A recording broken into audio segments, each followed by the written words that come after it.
दोस्तों, आज हम आपको बिटकॉइन की कहानी सुनाएंगे। इसका जन्म कैसे हुआ, इसके क्या-क्या संघर्ष रहे और इसका उतार चढ़ाव कैसा रहा और आगे बिटकॉइन का क्या भविष्य है। यह सिर्फ एक करेंसी की कहानी नहीं, बल्कि पूरे वित्तीय सिस्टम की क्रांति की कहानी है। लेकिन उससे पहले अगर आपने मेरे चैनल फिनवेस्टोमीटर को सब्सक्राइब नहीं किया है तो जरूर सब्सक्राइब कीजिए, ऐसे ही फाइनेंशियल अपडेट और इंटरेस्टिंग स्टोरी पाने के लिए।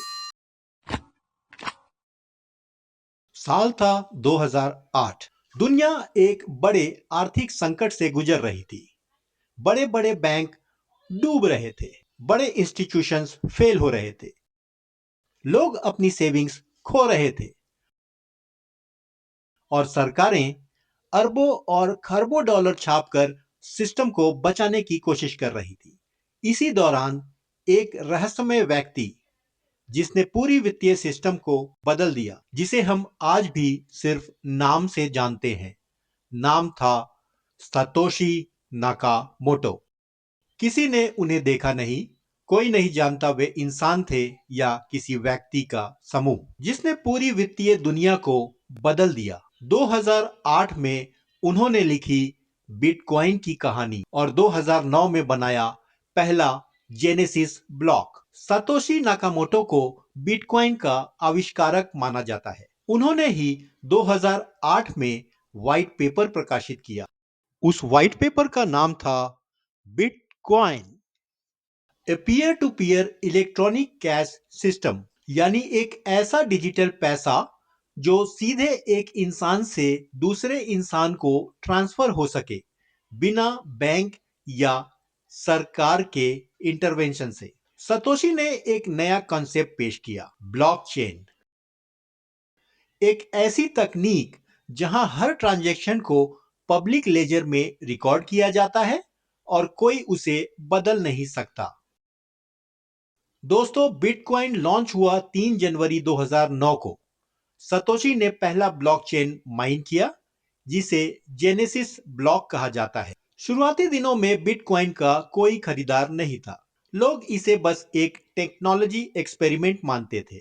लेकिन फिर आया 22 मई 2010 का वो दिन, जिसे आज हम बिटकॉइन पिज्जा डे के नाम से जानते हैं। एक प्रोग्रामर लैस्लो हानिस ने 10,000 बिटकॉइन देकर 2 पिज्जा खरीदे। उस समय 10,000 बिटकॉइन की वैल्यू सिर्फ $41 थी और आज वही बिटकॉइन अरबों रुपए के बराबर है। जैसे जैसे टाइम गुजरा, धीरे धीरे लोग बिटकॉइन की माइनिंग करने लगे। बिटकॉइन की चर्चा अलग अलग फोरम्स पर होने लगी। हालांकि कई लोग बिटकॉइन को फेक या बेकार कहते थे, लेकिन कुछ लोग इसे भविष्य का सोना भी मानते थे। बिटकॉइन की असली यात्रा 2011 से शुरू हुई। 2011 में पहली बार बिटकॉइन का प्राइस $1 को पार कर गया। 2013 में एक बीटीसी की कीमत $1,000 तक पहुंच गई। लेकिन हर तेजी के बाद एक बड़ा क्रैश भी आया। सबसे बड़ा झटका तब लगा जब एम्प्टी गॉक्स एक्सचेंज हैक हुआ। उस समय एम्प्टी गॉक्स पर दुनिया का 70% बिटकॉइन ट्रेड होता था। हैक में लाखों बिटकॉइन चोरी हो गए और मार्केट क्रैश हो गया। इसके बाद भी बिटकॉइन ने बार बार गिरकर उठने का सबूत दिया। 2017 में यह $20,000 तक पहुंच गया। 2021 में इसने $69,000 का ऑल टाइम हाई बनाया। 2021 में यह $69,000 तक पहुंच गया। धीरे धीरे दुनिया बिटकॉइन को एक्सेप्ट करने लगी। टेस्ला जैसे बड़ी कंपनियों ने बिटकॉइन को स्वीकार करना शुरू किया। एल सल्वाडोर ने बिटकॉइन को लीगल टेंडर घोषित कर दिया। हालांकि इसके साथ ही कई देशों ने इस पर बैन और पाबंदी भी लगाई। कुछ सरकारें इसे खतरा मानती हैं तो कुछ इसे बड़ा अवसर। भारत में भी बिटकॉइन की लोकप्रियता बहुत तेजी से बढ़ी। 2012-13 में कुछ छोटे एक्सचेंज आए, लेकिन बहुत कम लोग इससे वाकिफ थे। 2018 में आरबीआई ने बैंकों को क्रिप्टो से जुड़े लेनदेन पर रोक लगाने को कहा। इससे निवेशक परेशान हो गए। लेकिन 2020 में सुप्रीम कोर्ट का एक अहम फैसला आया, जिसमें सुप्रीम कोर्ट ने आरबीआई का लगा बैन हटा दिया और कहा कि लोग क्रिप्टो में निवेश कर सकते हैं। इसके बाद वजीरेक्स, कॉइनडीसीएक्स, ज़ेप पे जैसे एक्सचेंज भारत में बहुत लोकप्रिय हो गए। दोस्तों, आज लाखों भारतीयों ने बिटकॉइन में निवेश किया हुआ है। हालांकि सरकार ने इसे लीगल करेंसी का दर्जा नहीं दिया है। आज भी क्रिप्टो को भारत में वर्चुअल डिजिटल एसेट ही माना जाता है और इस पर 30% टैक्स और 1% टीडीएस लगाया जाता है। कुछ लोग कहते हैं कि यह डिजिटल गोल्ड है। जैसे सोना सीमित है, वैसे ही बिटकॉइन भी सीमित है। सिर्फ 21 मिलियन कॉइन ही माइन किए जा सकते हैं। कई एक्सपर्ट मानते हैं कि आने वाले 10-20 सालों में बिटकॉइन की कीमत लाखों डॉलर तक जा सकती है। हालांकि दूसरी तरफ कुछ लोग इसे सिर्फ एक बबल कहते हैं जो कभी भी बर्स्ट हो सकता है। साथ ही दुनिया भर के सेंट्रल बैंक अपनी डिजिटल करेंसी भी लॉन्च कर रहे हैं, जिसे सीबीडीसी कहते हैं।